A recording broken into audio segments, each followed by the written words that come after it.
à toutes, bonjour à tous. C'est un immense plaisir de vous voir un dimanche matin à 8h30. Je ne sais pas si c'est difficile pour vous, pour moi ça l'est un peu. Donc je suis extrêmement admirative de vous voir si nombreux dans la salle et je suis persuadée qu'on va passer une heure absolument formidable ensemble. Alors le thème de ce matin, c'est comment réintroduire le long terme dans les politiques publiques. Vaste sujet et de toute évidence une tension qui existe entre le règne de l'immédiateté. Les politiques publiques ont été toujours soumises à des facteurs comme les cycles électoraux. Les politiques publiques sont aussi soumises à des chocs. Et je pense que ce que nous avons vécu ces dernières années en France montre que nous avons eu plus que notre part de choc. C'est vrai pour la France, c'est vrai ailleurs aussi dans le monde, en Europe et ailleurs.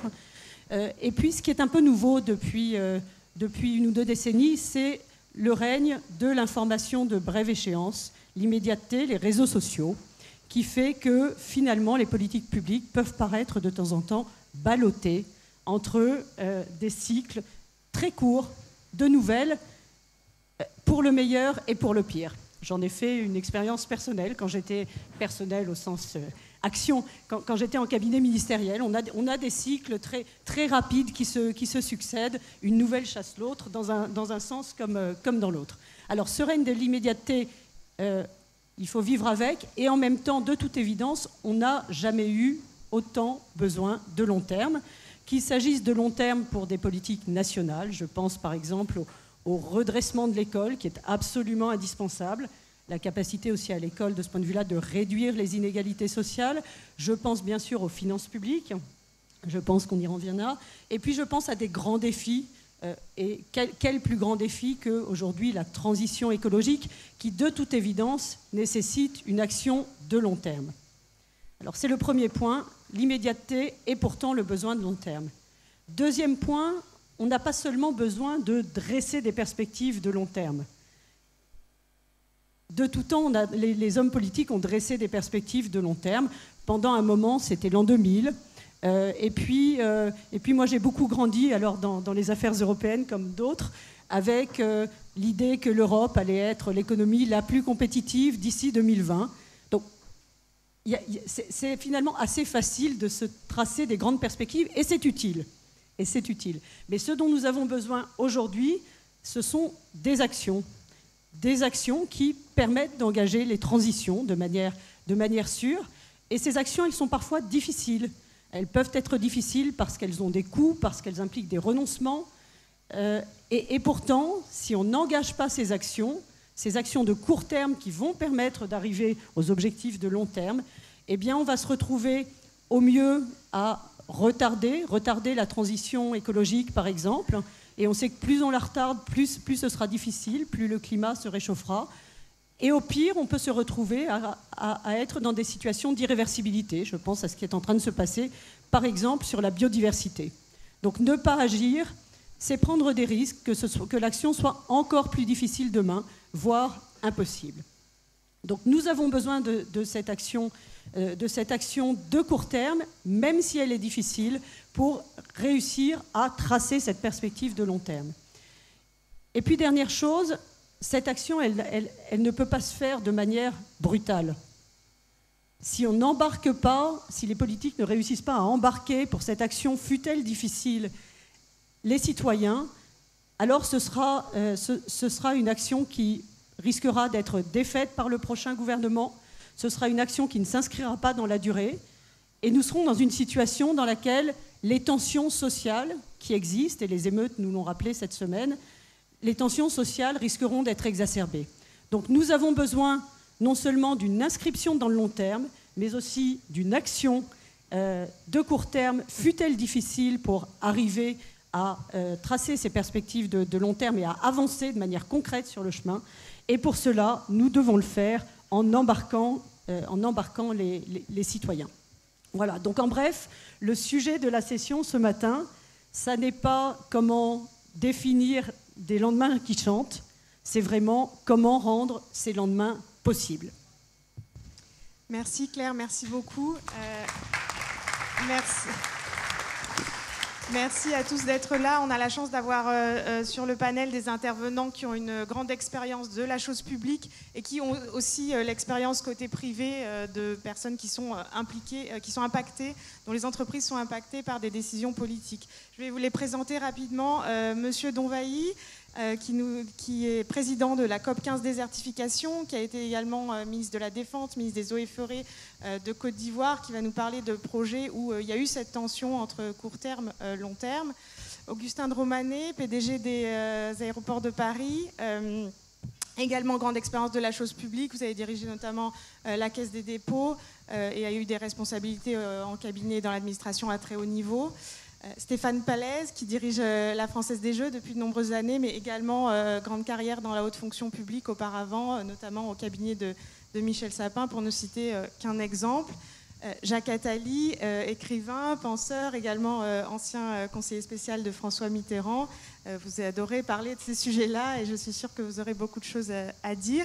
Et enfin, les matinaliers des rencontres sont récompensés puisque nous avons un intervenant qui n'était pas prévu au départ, mais on a la chance d'avoir un ministre en exercice en charge des transports, Clément Beaune, merci beaucoup d'être venu, et qui est tous les jours, j'imagine, confronté à ces questions-là.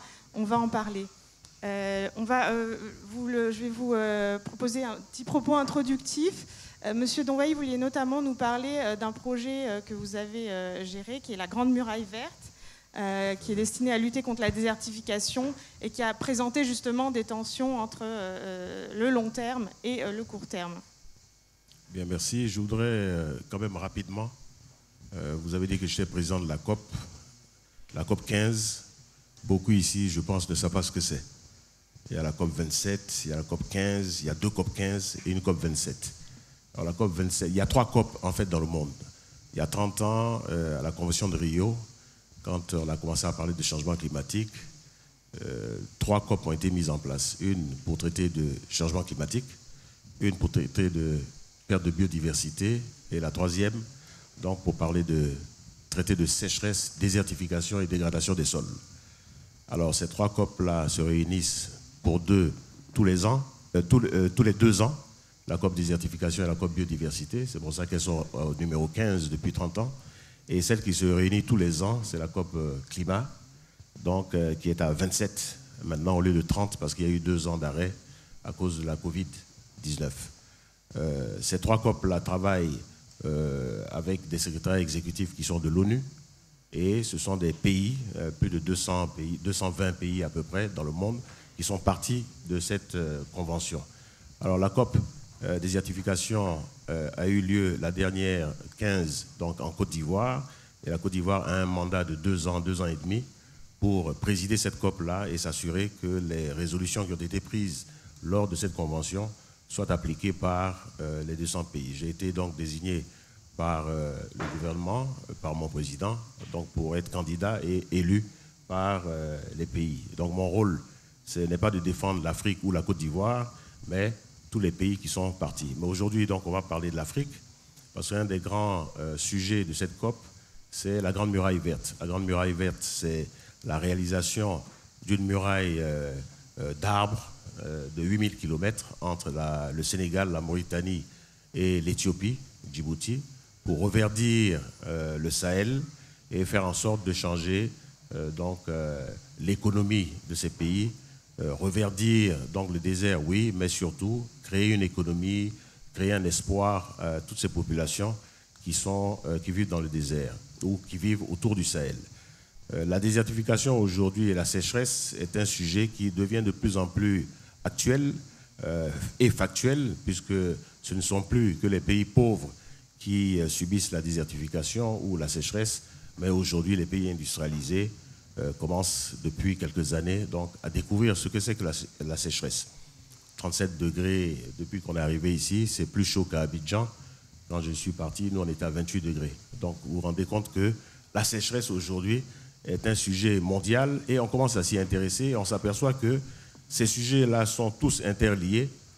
Climat, sécheresse, perte de biodiversité, vous en avez parlé. S'il n'y a plus d'arbres, s'il n'y a plus de forêt, perte de biodiversité. S'il y a dégradation des sols, il y a insécurité alimentaire, il y a déplacement de population, il y a insécurité tout court. J'étais ministre de la Défense, je vous dis qu'il y a insécurité. En Afrique, le djihadisme fait partie de ces phénomènes-là. Et ici, donc, sécheresse, canicule, mais surtout manque d'eau, et on y arrive. Alors, il faut agir vite. La Grande Muraille Verte est un projet qui doit se terminer en 2030. Aujourd'hui, il n'est qu'à 20% de réalisation pour manque de beaucoup de choses, mais dont manque de financement. Il y a eu beaucoup de promesses qui ont été faites, notamment par les pays industrialisés, pour financer les projets de la Grande Muraille Verte. Et on s'aperçoit aujourd'hui, après près de 10 ans d'exercice de ce projet, qu'ils n'en sont qu'à 20% de réalisation, aussi bien réalisation sur le terrain, c'est-à-dire plantation d'arbres, agroforesterie, mais 20% de financement. Alors pourquoi est-ce qu'on a des problèmes de financement? Parce que les financements sont institutionnels pour la plupart, publics pour beaucoup, et ils sont longs à mettre en œuvre, compliqués. Je ne vais pas rentrer dans le détail des grandes institutions pour lesquelles vous passez 2 à 3 ans avant de pouvoir commencer le début d'un financement d'un projet qui devient obsolète quand il faut, 3 ans après son étude, quand il faut le démarrer. Donc il y a un problème de financement aussi parce qu'il y a un problème de préparation au niveau des pays, préparation à ce que les projets soient bancables. Manque de financement pour les études de faisabilité pour ces projets, et ce qui fait qu'au niveau de la réalisation, on perd beaucoup de temps. Et vous l'avez dit, il faut agir maintenant, parce qu'en matière de désertification, de reforestation, si on n'agit pas maintenant, on perd 40 ans à peu près. Parce que quand vous plantez un arbre aujourd'hui, ce n'est que 40 ans après qu'il va véritablement agir. Et on a un risque très grave. Et j'ai toujours été étonné, si j'ai encore un peu de temps, j'ai toujours été étonné comment on était capable, dans tous nos pays, de réagir rapidement, financièrement, quand on était attaqué, quand on avait des problèmes de sécurité. On l'a vu dernièrement avec ce qui se passe entre l'Ukraine et la Russie, où on est capable rapidement, en quelques jours, en quelques semaines, de débloquer des sommes faramineuses. Et lorsqu'on parle de climat, lorsqu'on parle de risque de sécheresse, lorsqu'on parle de dégradation des sols, on ne se rend pas compte que c'est un problème de sécurité qui nous agresse, sécurité qui est plus grave que les guerres, qui va être plus grave que les guerres. Et donc il faut pouvoir agir maintenant, débloquer les fonds quand il faut, et puis changer notre façon de faire pour réagir maintenant pour demain. Merci. Et on en reparlera plus tard dans le débat. Effectivement, la question du financement cristallise toujours beaucoup cette tension entre le court terme et le long terme. Alors, s'attaquer aux défis comme le climat et à d'autres grands défis de société auxquels la France et d'autres pays du monde sont confrontés, ça nécessite toujours des décisions politiques qui sont parfois difficiles. Tout le monde en a conscience. Il y a la nécessité de les construire de manière méthodique, qu'elles soient aussi bien informées, que tous les éléments soient là pour prendre les décisions. Et je sais que c'est un point qui pêche selon vous, Augustin de Romanet. Oui, merci beaucoup. Bonjour à toutes et à tous. Donc le sujet du matin, c'est réintroduire le long terme, ce qui semblerait vouloir dire qu'il a disparu. Alors c'est vrai qu'il y a une nostalgie en France de la politique forestière de Colbert, qui a planté des forêts pour faire la marine avec des grands mâts de bateaux. Il y a une nostalgie du plan ferroviaire du 19e siècle. Il y a une nostalgie du plan nucléaire du général de Gaulle. Alors, pour réintroduire le long terme dans les décisions publiques, je me limiterai à un objet qui a été évoqué par Claire Vaison, c'est celui d'avoir un constat partagé incontestable. Dans notre pays, souvent, nous avons de la difficulté à voir la vérité en face et nous ne faisons pas des constats partagés incontestables, ce qui conduit à des actions désordonnées. J'ai vécu ça particulièrement au moment de la dissolution de l'Assemblée nationale, où à l'époque, en charge du budget, j'ai été témoin du fait que la France n'avait pas de projection pluriannuelle budgétaire. Un jour, j'écrirai là-dessus, mais lorsque nous avons dû nous préparer à l'euro et que je demandais à la direction du budget de me faire des projections pluriannuelles, ils me disaient « Oh non, non, il ne faut surtout pas en faire parce que comme les chiffres peuvent changer, ça va inquiéter le ministre. » Donc au motif qu'on voulait être exact à la virgule près, on ne faisait pas de projection budgétaire. Donc pour illustrer ce propos, je prendrai simplement 4 exemples, parce que j'ai 4 minutes, pour donner 2 exemples d'expériences réussies et 2 exemples d'expériences qui ont échoué. selon moi. Les expériences qui ont échoué, je prendrai un exemple très récent, regardez la réforme des retraites. Le simple fait que le Conseil d'orientation des retraites n'ait pas été capable d'expliquer clairement le constat, avec des hypothèses stabilisées qui ne changent pas tous les 6 mois, de ne pas être contredit par tel ou tel commissariat au plan, tel ou tel au Conseil des finances publiques, et surtout de ne pas être en mesure de prendre l'intégralité de la question des retraites en France, puisque vous le savez, ils avaient fait l'impasse sur l'équilibre des régimes de fonction publique, a créé un tel désordre dans le constat qu'il y a eu du désordre dans l'action. Le deuxième exemple, ce sont les finances publiques. Cela fait des années que la France, systématiquement, n'honore pas ses engagements de finances publiques. Et lors de la dernière commission réunie par le ministre des Finances sous la présidence de Jean Arthuis, nous avions proposé d'établir une institution totalement indépendante pour vérifier la qualité des projections de finances publiques. Nous avions proposé de réaliser un compteur des écarts, c'est-à-dire, comme Claire le disait, c'est bien gentil de faire des projets, mais ensuite il faut voir si on les respecte. Je ne développerai pas, mais toutes ces propositions ont été balayées d'un revers de la main. 2 exemples de succès.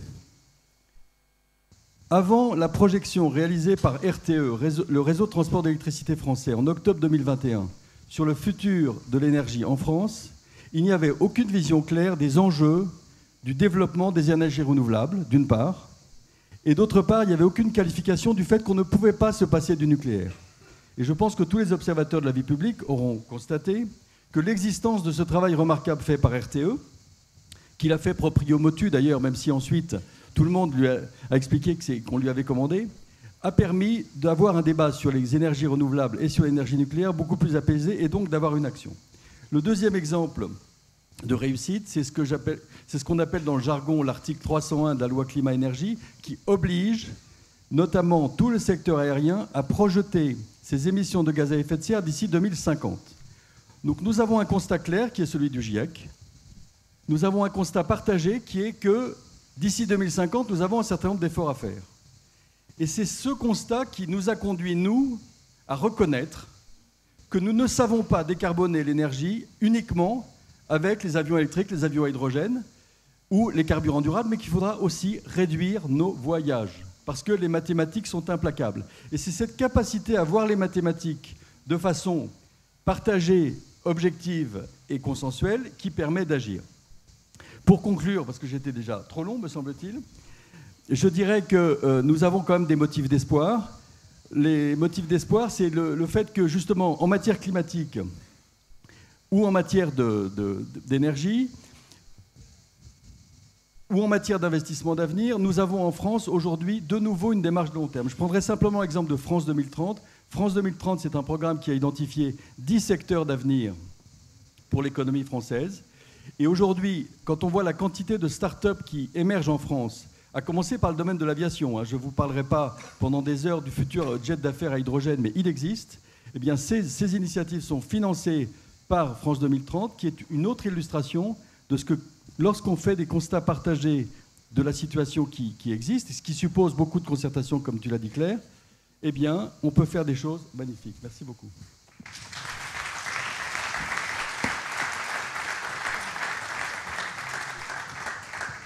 Merci Augustin de Romanet, et on reparlera aussi dans la partie débat de ce sujet de la planification écologique et de la nécessité de fixer des objectifs et de réfléchir long terme sur ce sujet. Dans l'idée de réinjecter du long terme, il y a l'idée, on en a beaucoup parlé entre nous en préparant ce débat, d'être responsable vis-à-vis des générations futures, de faire une politique aujourd'hui qui répondent aux enjeux de demain et qui offrent une qualité de vie enviable à nos enfants, à nos petits-enfants et à tous ceux qui nous succéderont. Cette responsabilité vis-à-vis de la jeunesse, je sais que Stéphane Pallès, ça vous tient à cœur, vous en avez parlé, et en particulier au vu des événements récents. Alors, bonjour. Donc, je pourrais mutualiser en partie mon propos avec Augustin, parce que nous sommes assez d'accord sur le diagnostic. Je pense qu'il faut rester assez modeste sur ce qu'on peut, sur les leçons. Néanmoins, je pense que nous sommes tous frappés par cette frustration que nous avons effectivement de la difficulté de prendre et de se tenir à des visions de long terme. Et moi je trouve que ça s'exprime effectivement particulièrement bien. Je ne vais pas parler des événements récents particulièrement, mais je vais parler tout simplement d'une étude que nous, on a fait faire sur les jeunes, donc tous les jeunes, et qui dit la chose suivante. 76% d'entre eux pensent que la société française est injuste. 61% d'entre eux pensent que tout est joué d'avance en fonction de son origine sociale. Mais néanmoins, 64% d'entre eux ont confiance en l'avenir. Donc, c'est évidemment des chiffres assez, je pense, assez choquants pour nous tous, et je pense qu'on les connaît, mais qui doivent aussi être des stimulants pour l'action, parce qu'au fond, qu'est-ce qu'ils nous demandent ? Ils ne nous demandent pas forcément de régler tout de suite, parce qu'ils sont parfaitement conscients, mais ils nous demandent d'avoir une vision d'avenir positive dans laquelle ils peuvent s'engager, se projeter, être motivés dans leur parcours personnel. Donc c'est pas de la planification, c'est de la vision. Et je trouve que ce qui est assez frappant en ce qui concerne la décision publique, c'est que elle a, et ça a été bien dit au début, elle a énormément de moyens d'être dans le long terme. L'État, c'est l'acteur qui naturellement a le plus le moyen d'être dans le long terme, parce qu'il a une énorme capacité prospective. Je ne vais pas citer tous les organismes prospectifs qui existent. Il a aussi la capacité de financer à long terme, beaucoup plus que les entreprises encore. Donc normalement, c'est lui qui a l'avantage comparatif le plus puissant pour envisager le long terme, et non pas le faire tout seul, mais être une sorte de boussole pour l'ensemble des acteurs économiques. Et une boussole évidemment pour l'action. C'est un peu le défi démocratique qui a été évoqué hier par certains intervenants, c'est-à-dire qu'il est sans arrêt remis en cause par des échéances courtes, alors qu'en fait, encore une fois, l'État est le meilleur acteur de long terme possible sur le papier. Donc, sans vouloir trop prendre de temps, je pense qu'il y a eu quand même, cité par Augustin, et j'avais en partie les mêmes, il y a quand même un certain nombre d'exemples qui montrent que on peut avoir des démarches pragmatiques de long terme, et peut-être d'ailleurs dans lesquelles effectivement l'État peut s'inspirer de la manière dont les entreprises pilotent, non pas qu'elles sont parfaites, parce qu'elles-mêmes sont souvent dans ce débat court terme, long terme, mais parce qu'au fond il y a un certain nombre de pistes qui sont comment est-ce qu'on peut faire pour gérer le long terme dans un monde complexe et en transformation permanente. Donc moi je pense que ces pistes, elles tournent autour, premièrement, de ce qui a été dit par Augustin, mais sur lequel je veux insister, qui est le partage des données. Pas forcément le partage d'un diagnostic, déjà le partage des données, parce que toutes les études montrent que les gens ne croient plus aux données. Bon, ce sont des fake news. Ils ne croient plus aux économistes non plus, d'ailleurs. Ils ne croient plus aux politiques, ça, on le savait déjà. Ni aux journalistes, je vous rassure. Alors, voilà, et éventuellement pas aux médias. Donc, il y a vraiment, je pense, même si tout le monde n'est pas convaincu, il y a un immense socle qui est le partage et la transparence sur les données, et si possible, évidemment, des données de bonne qualité. Donc ça, je pense que c'est un ingrédient fondamental. Deuxièmement, moi, je me permettrais de dire que plutôt que de parler de planification, parce que la planification, je pense que c'est un concept qui, effectivement, est un peu nostalgique, qui n'a pas forcément toujours fait ses preuves dans le passé et qui est encore moins adapté au monde d'aujourd'hui. Donc moi, je parlerais plutôt de vision. Comment développer une vision et comment la développer, et aussi comment la mesurer au fur et à mesure et au fond avoir de l'évaluation intermédiaire et des débats sur comment ajuster cette vision, mais pas sans arrêt non plus la remettre en cause. Mais ça, c'est pas de la planification des ressources, c'est de la vision. Et puis je vais en terminer. Je pense qu'il faut accepter de dire qu'on ne sait pas tout. Donc effectivement, qu'il y a de choses qu'on ne sait pas et qui vont modifier ces trajectoires et qu'il faut le faire dans des débats très très larges. Et si je reviens sur les jeunes, je pense qu'il faut leur donner, en attendant, des raisons d'espérer, en attendant de développer cette vision avec des résultats qui ne vont pas arriver tout de suite. C'est une des difficultés.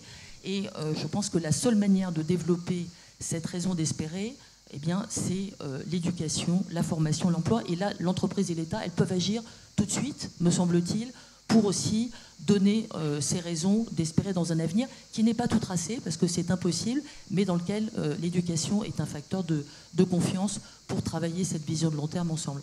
Merci. Merci. Vous parlez de donner des raisons d'espérer et toute la tension est là aussi parce que pour préparer un avenir plus serein, les décisions à court terme sont souvent difficiles. On a parlé de financement, de choix budgétaires qui sont pas forcément faciles à expliquer, à faire accepter, même quand sur le fond vous pouvez être convaincu de votre décision. Comment on rend des décisions politiques difficiles sur le court terme acceptables? Comment ça se passe pour rendre cette transition et ce processus désirable? Je sais que Jacques Attali, vous avez réfléchi à ces questions.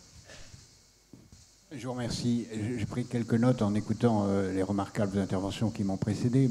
D'abord, je crois par rapport à cette conversation qu'il faut savoir c'est quoi le long terme. Est-ce que c'est 5 ans? Est-ce que c'est 10 ans? Est-ce que c'est 100 ans? Est-ce que c'est 1000 ans? Et c'est une question importante. La deuxième remarque que je ferai, c'est que la réflexion sur le long terme n'est pas une question économique ni une question politique. C'est d'abord une question philosophique.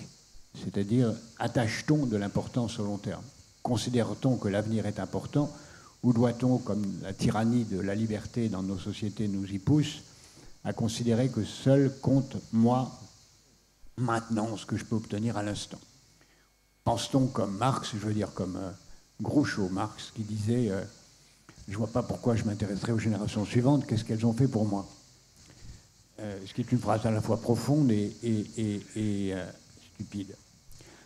La réflexion qu'on doit avoir sur ces sujets, me semble-t-il, doit se poser autour d'une véritable prise de conscience que nous avons intérêt au bonheur des générations futures, que sans générations futures, nous disparaîtrons, mais donc nous avons intérêt rationnellement à être altruistes.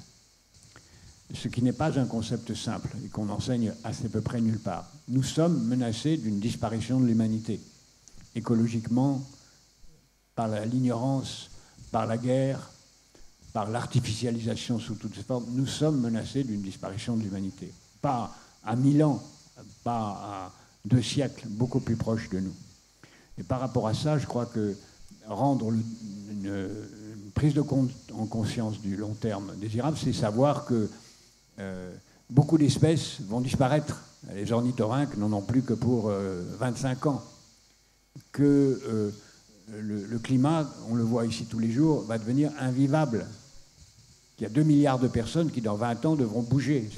C'est des choses extrêmement concrètes. Nous avons, et s'ils bougent, c'est vers nous. Donc nous avons intérêt à prendre en compte le long terme. Ça passe à la fois par la peur et aussi par le fait de le rendre désirable.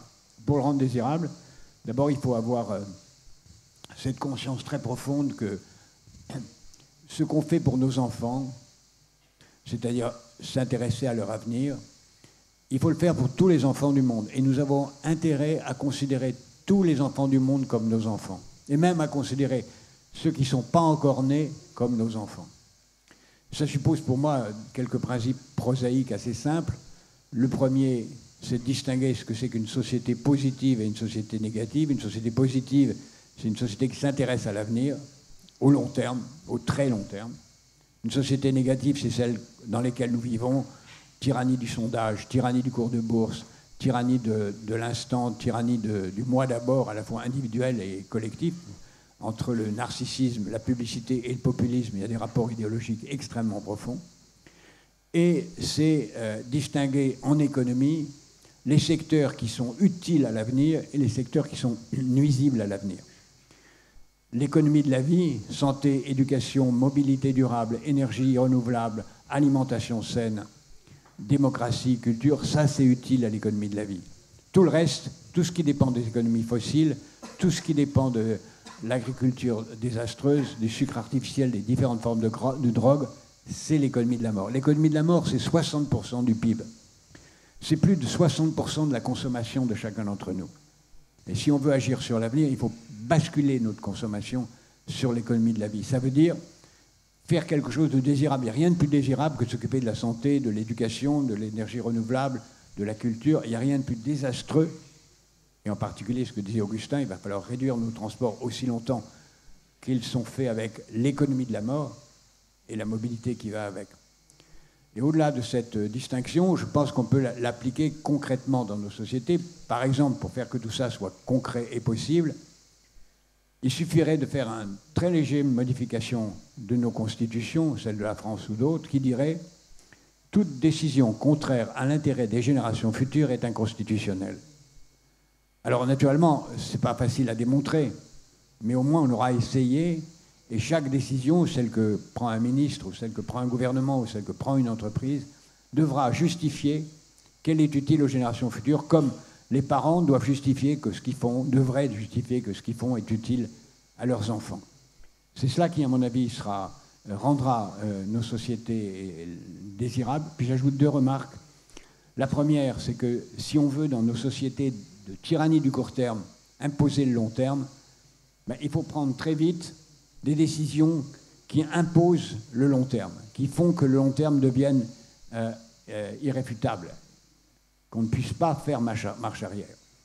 Et enfin, il faut avoir une attitude aussi enthousiaste et aussi libre que possible, et se rappeler ce que disait Rimbaud, le poète est un voyant qui doit accepter de penser les dérèglements du monde. Je vous remercie. Merci.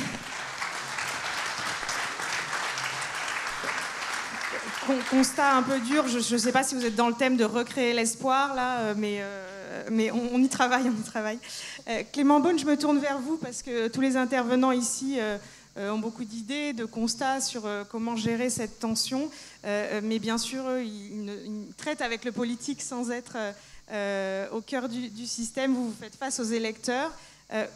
On a récemment vu une succession de crises. Hier, vous me parliez dans un échange informel de l'effet stroboscopique de l'actualité, de cette espèce de succession de moments de tension très forte. Comment on fait pour gérer le temps long, pour penser le temps long dans un contexte comme celui-là ? Merci beaucoup. D'abord, pour revenir à peut-être quelques principes dont certains ont déjà été dits, le débat entre le temps long et le temps court, la décision d'urgence et la préparation du lendemain ou des siècles qui viennent, c'est un débat assez vieux comme le monde dans la décision publique ou dans la décision privée d'ailleurs, de grandes structures. Je reviendrai sur ce qui change aujourd'hui, je pense que c'est notamment évidemment l'urgence climatique. On parle d'ailleurs d'urgence avec cette difficulté que si on veut répondre à l'urgence, il faut précisément se projeter dans le temps long. Je ne sais pas si le mot de planification qu'on utilise beaucoup est incontestable, mais en tout cas il faut avoir cette démarche de long terme. Mais ce n'est pas un débat qui est complètement nouveau. La philosophie politique, les mémoires des grands décideurs de tout régime politique le montrent, cette tension permanente entre l'urgence et le long terme. Et c'est un débat, il faut le dire aussi peut-être très simplement, qui est encore plus prégnant dans une démocratie. Parce qu'une démocratie comme la nôtre, délibérative, active, particulièrement en France d'ailleurs, c'est une tension permanente entre l'injonction à agir vite pour répondre à la crise du jour, parce qu'il y a une liberté de choix qui est intrinsèque à notre régime politique, et puis en quelque sorte, parce que c'est ça le temps long aussi, se lier les mains pour l'avenir. Et d'ailleurs, je le dirais de manière un peu provocatrice pour le goût du débat avec mon voisin en particulier, mais il ne faut pas non plus qu'on ait une espèce d'idéalisation à 100% du temps long. Pardon de le dire comme ça, et je nuancerai tout de suite ensuite. Mais sinon, il n'y a plus de choix du tout. Lévinas disait la démocratie, elle a la part du vide, parce qu'on est toujours en mesure de choisir dans une démocratie. Le peuple est toujours en mesure de choisir. Ça s'appelle une alternance, ça s'appelle d'autres modes d'expression comme les manifestations, etc. Si on dit que pour 2 siècles, dans tous les domaines, on a inscrit dans le marbre et gravé dans la pierre l'ensemble de nos choix politiques, on voit bien, je caricature volontairement, qu'il n'y a plus de choix politiques, puisque ça veut dire que tous les 4, 5, 6, 7 ans, on ne peut plus remettre en cause un certain nombre de choix qu'il a fait. Or, pardon de le dire aussi trivialement, l'essence même de la démocratie, c'est de pouvoir remettre en cause nos choix collectifs régulièrement. Et c'est pour ça que je disais qu'il y avait sans doute en plus une dimension française, c'est qu'il y a sans doute peu de pays qui sont aussi attachés aux visions de long terme. Augustin de Romanet disait, je ne sais pas si c'est notre nostalgie, mais notre attachement au grand plan. France 2030, à cet égard, s'inscrit dans une longue tradition, mais alors ils ont plus ou moins marché, du plan calcul au plan TGV et à d'autres plans d'investissement, dans le ferroviaire, le plan Fraissinet que vous avez évoqué. On adore ça, ces visions de long terme, et on juge beaucoup nos politiques en fonction de leur capacité à proposer cette vision. Et en même temps, on est sans doute l'une des démocraties occidentales où les soubresauts du quotidien sont les plus importants et parfois les plus violents. L'actualité pourrait nous le démontrer chaque jour. Donc la tension est sans doute encore plus forte en France. Alors les outils qu'on se donne pour essayer de concilier les deux ne sont pas complètement nouveaux, donc je ne vais pas les égrener. C'est là aussi souvent assez vieux comme le monde. Ça va de notre constitution qui donne un peu de stabilité par rapport aux lois ou aux règlements du quotidien. Le projet européen qu'évoquait Claire Vaison, on y a beaucoup travaillé, chère Claire, ensemble, est intéressant à cet égard, parce que le projet européen a précisément consisté depuis les origines à créer des lenteurs. Ce qu'on s'est dit, au lieu de se taper dessus par verticalité, brutalité, décision unilatérale et rapide, on va faire de la délibération collective complexe et longue. C'est le principe même du projet européen. Et on voit bien la tension, c'est qu'en période de crise, on dit mais que fout l'Europe? Elle n'est pas capable de décider à 27, en 2 heures, un plan d'urgence, une réponse à la Covid, un plan de relance et autres. Alors, la démonstration a été faite qu'on était capable parfois de concilier les deux. Mais on voit bien qu'il y a cette tension permanente entre se donner des règles, des institutions, des autorités indépendantes qui mettent ce temps long et ce ralentissement choisi. Et puis, face aux crises, on demande une accélération extrêmement rapide et on ne comprend pas que le politique ne soit pas capable de délivrer cette accélération de l'histoire et cette réponse immédiate. Alors, qu'est-ce qui fait finalement, parce que tout ce que je décris là, ce n'est pas complètement nouveau. C'est une tension que tout décideur politique pourrait sans doute décrire, qu'on soit dans les années 2020, dans les années 1950 ou 2 siècles auparavant, et même dans d'autres régimes encore. Ce qui est vraiment différent, c'est peut-être 2 éléments particulièrement lourds. C'est évidemment le changement climatique, qui impose à la fois d'aller vite et de se projeter. Et c'est le plus difficile. Quand on parlait de cette planification écologique, il faut évidemment, si on veut être efficace pour se donner des grands objectifs, 2050 neutralité carbone, dans tous les secteurs de l'économie, si on veut décarboner l'aérien, si on veut passer à une voiture plus propre, si on veut faire du report modal vers le ferroviaire, ce sont des temps et des stratégies d'investissement, d'action publique qui sont forcément constantes sur 5, 10, 15, 20, 30 ans. Et donc on a un élément nouveau qui est difficile à matérialiser, mais qui est impératif pour le politique et qu'il faut combiner néanmoins avec le long terme. Tout ça dans un moment, c'est le deuxième changement, c'est ce que j'appelle effectivement parfois le stroboscope politique, c'est que vous avez encore plus de signaux d'urgence permanents qui sont des flashs qui vous aveuglent et une actualité qui n'est plus à la semaine ou au mois, mais qui est parfois à l'heure. Alors, c'est aux politiques, réponse à ça, elle est humaine, si je puis dire. C'est aux politiques d'arriver elles-mêmes à se dégager de ces contingences et de ces urgences. C'est très difficile, mais on n'est pas obligé de passer sa journée sur Twitter et on n'est pas obligé de réagir à chaque bandeau d'une chaîne d'information. C'est aussi, je pense, l'éthique, pour utiliser un grand mot des politiques, que d'essayer d'avoir un sens de la nuance, un sens du temps long. Alors, est-ce que c'est toujours payant en politique? Pas forcément. Pas forcément.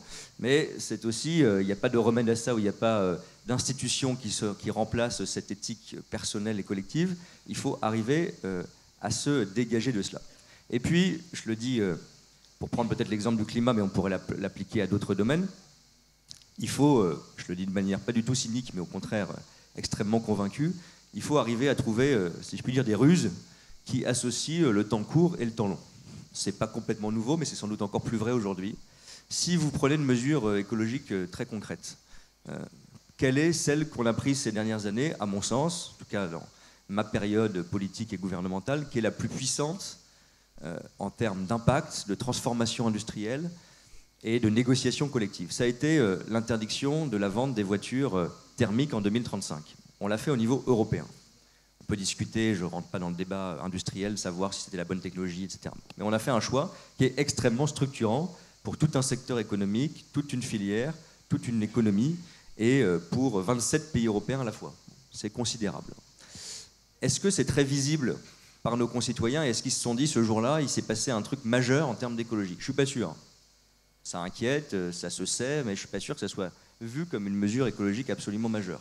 Les sujets symboliques dont on discute au quotidien et qui sont importants en matière d'écologie, des jets privés, cher Augustin de Romanet, que tu as remis dans le débat, cher Augustin, et que j'assume d'avoir mis dans le débat, les déplacements de nos footballeurs, le poids des véhicules qui sont utilisés au quotidien, tout ça, ce sont des décisions importantes, un peu moins dimensionnantes, mais si vous ne prenez pas des décisions qui manifeste rapidement, même si ça a un peu moins d'impact, une orientation, une direction, qui est incarnée ensuite par d'autres mesures plus puissantes de long terme, si vous ne faites pas cela, vous n'arriverez pas à incarner et emporter. Je prends juste un dernier exemple qui paraît très trivial, pour prendre un exemple dans le ferroviaire, par exemple.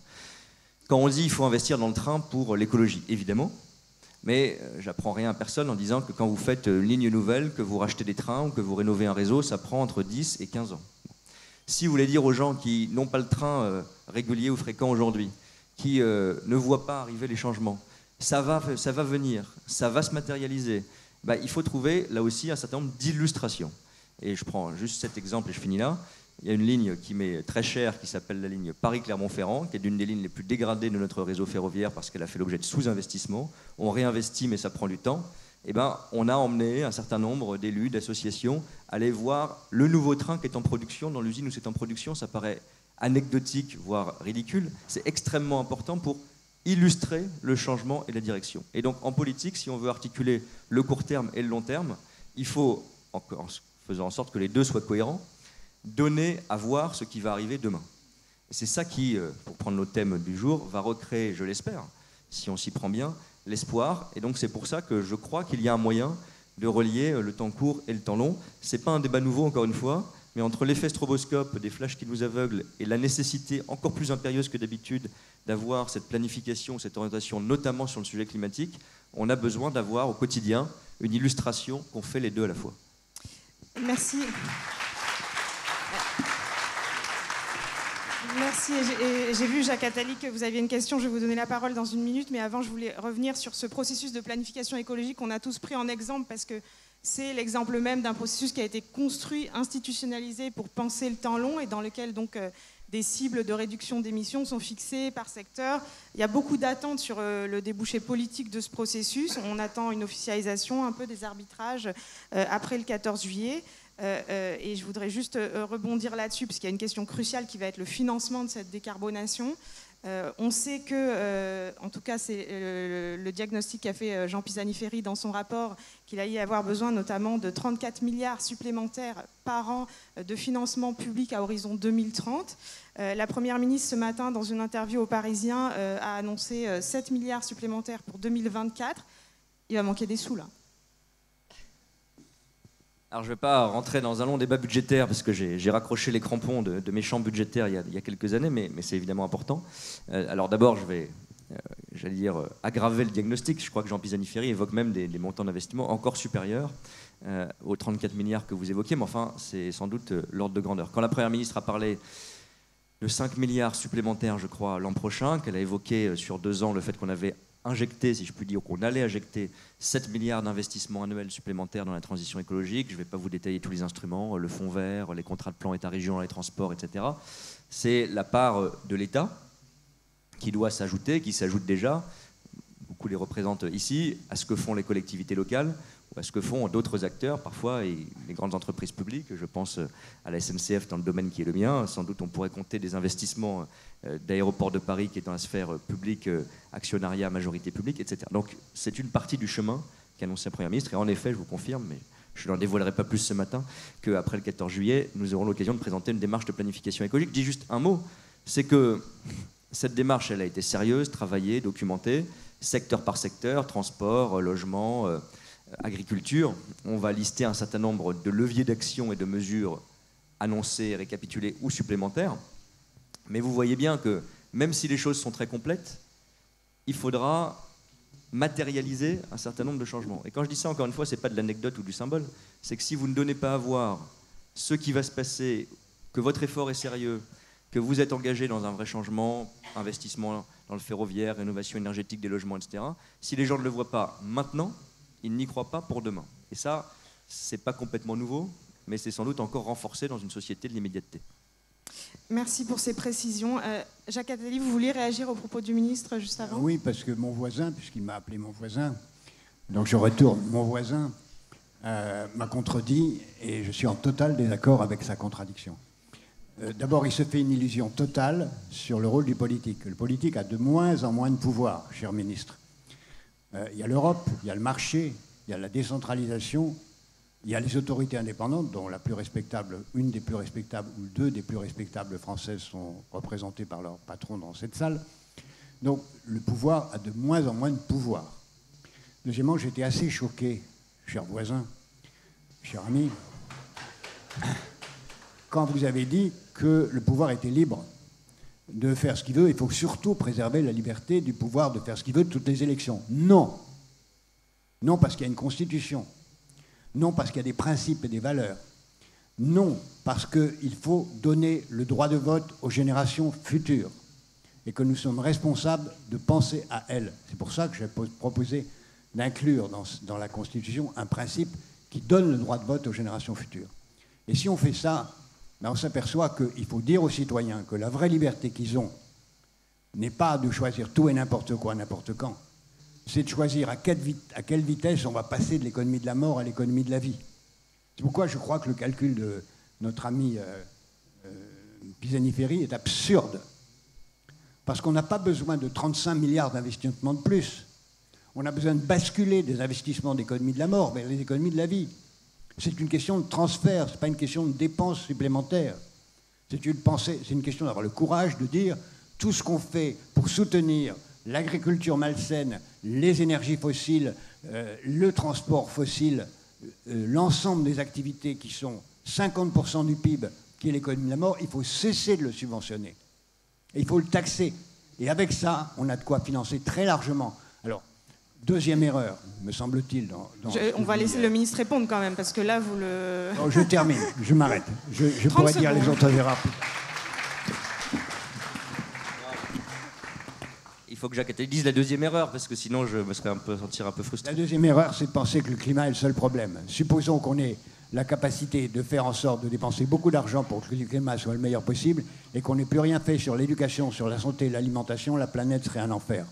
C'est pour ça qu'il faut penser tous les secteurs de l'économie de la vie en même temps et pas seulement ceux de l'écologie.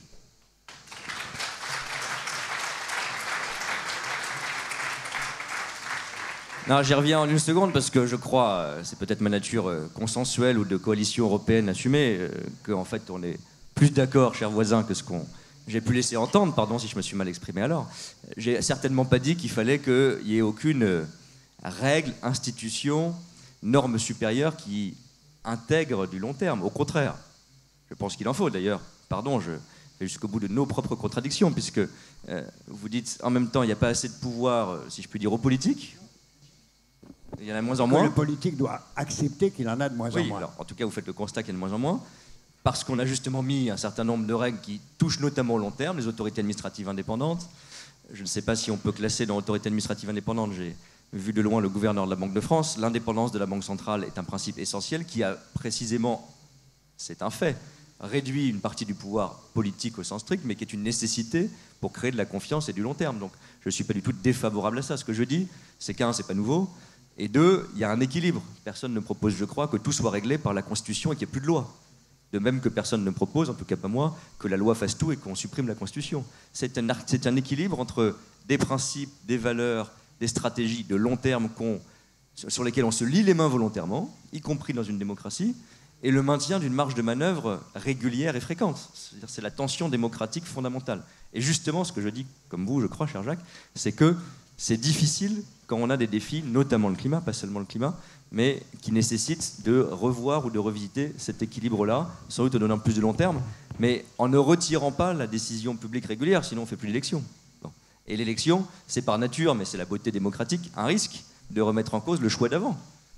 C'est par nature, je ne dis pas autre chose, je ne fais pas un grand cours de philosophie politique ici.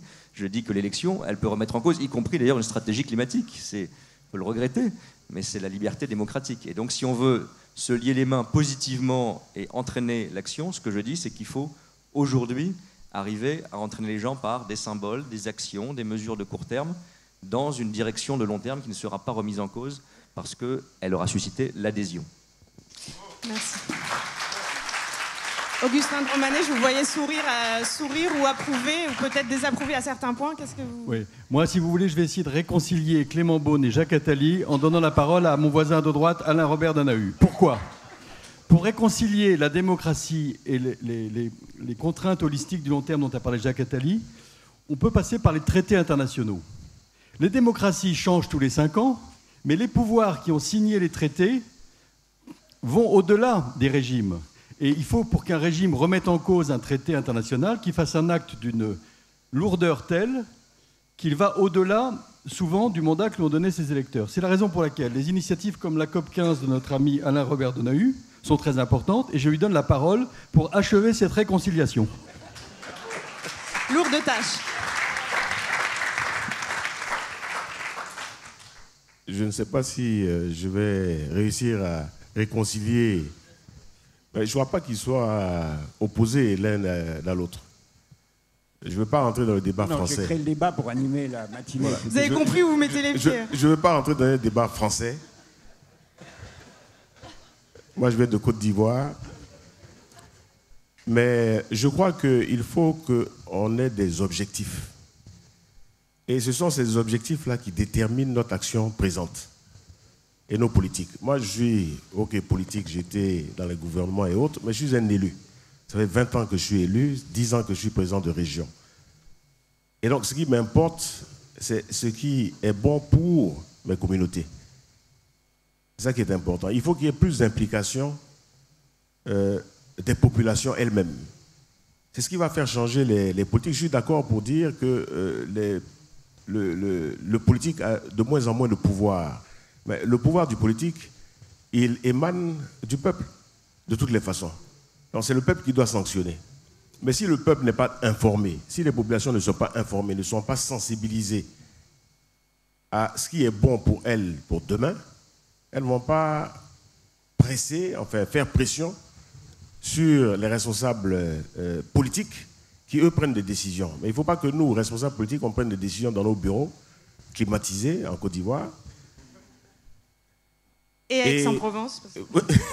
Et ne pas faire ce qui est bon pour nos populations. C'est pour cela que je dis, et je suis d'accord pour dire qu'il ne s'agit pas de dépenses supplémentaires, mais de savoir allouer les dépenses où elles devraient être.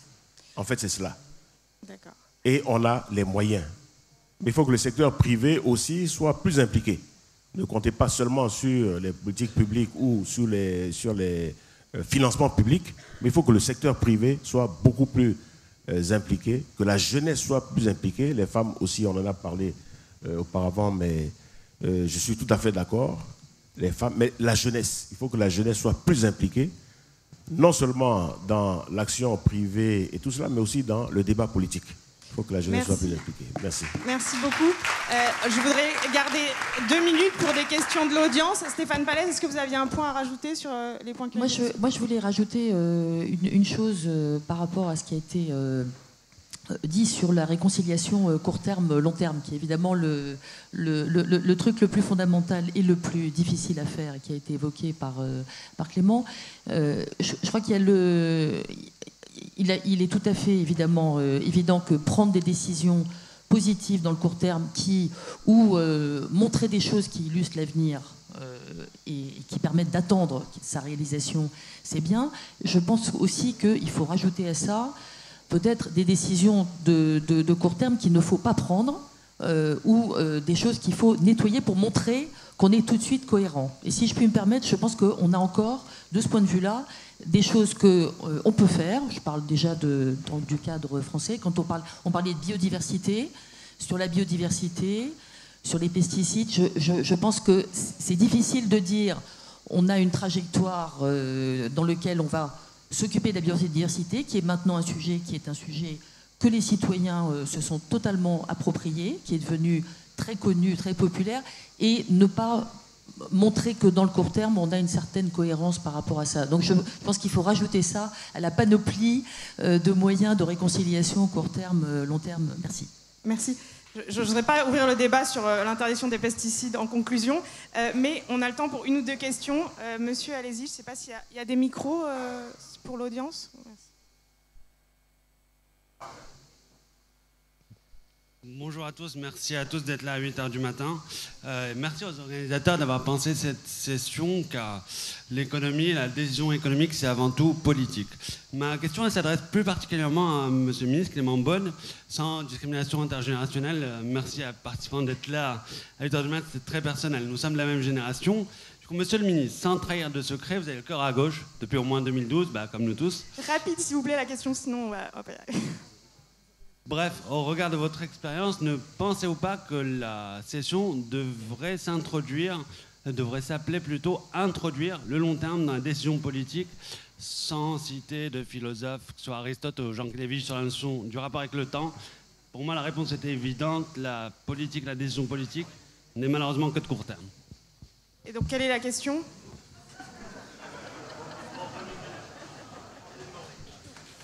Il aurait fallu renommer la session introduire et pas réintroduire. Clément Beaune, vous ne faites pas du tout de long terme aujourd'hui?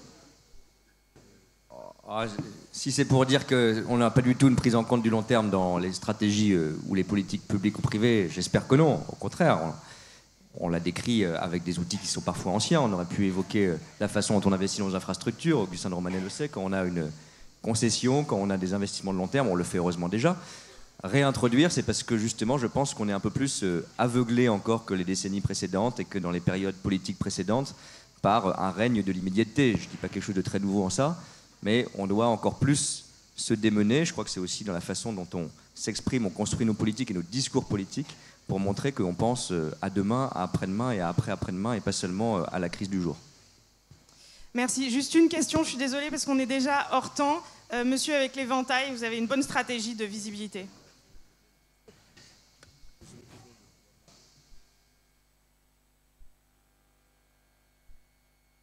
C'est la technique des arbres fruitiers, il faut mettre de la couleur pour faire venir les oiseaux. J'ai une question sur un cas très concret de l'aviation. Monsieur de Romanet, vous avez dit que techniquement, on ne pourrait pas soutenir la croissance du trafic mondial. J'aimerais bien entendre les différents intervenants et intervenantes sur, du coup, comment on ramène cette sobriété à long terme au présent. Comment on la fabrique, comment par la politique, on amène cette sobriété. C'était une question, oui, qui est adressée à Monsieur de Romanet, mais... si vous voulez répondre. Je crois que c'était... je crois qu'Augustin de Romanet, mais je ne veux pas trahir sa pensée, a dit lui-même, ce qui est courageux d'ailleurs, qu'il fallait un certain nombre de mesures de sobriété ou de limitation du trafic. Ensuite, on peut discuter des outils. Oui, moi je crois que c'est exactement d'ailleurs l'articulation entre court terme, moyen terme et long terme. D'un mot, puisque je sais qu'on est déjà hors temps, moi je crois, on peut avoir ce débat, je crois qu'on pourra avoir une aéronautique et une aviation qui sera d'abord très peu carbonée, puis sans doute non carbonée du tout. Mais tout le monde le dit aussi, les avionneurs, les motoristes, les spécialistes de l'aéroportuaire, on ne va pas avoir dans le monde des avions zéro carbone ou même bas carbone avant 15, 20 ou 25 ans, ça c'est certain. Et donc oui, il faut le combiner avec un certain nombre d'outils de sobriété. Alors j'ai eu l'occasion de le dire, je ne crois pas à la carte vitale de l'aérien où vous avez X vols ou X remboursements dans une vie, parce que tout simplement, je ne crois pas que ce soit opérationnel. Donc à un moment donné, il faut avoir des bonnes idées et qu'elles marchent. Mais je pense que fermer un certain nombre de lignes aériennes quand on a commencé à le faire, que taxer davantage un certain nombre d'activités, ce n'est pas une forme de stigmatisation, de punition comme on l'entend parfois, mais c'est une nécessité pour aussi encourager à d'autres comportements. Et là aussi manifester qu'à court terme, il y a des solutions qui sont peut-être différentes ou plus dures que celles qui seront dans le long terme, mais qu'en attendant, il faut bien agir et manifester concrètement cette action. Merci, ce sera le mot de la fin. Je vous remercie beaucoup pour votre présence et merci à tous les intervenants pour ce débat riche et animé.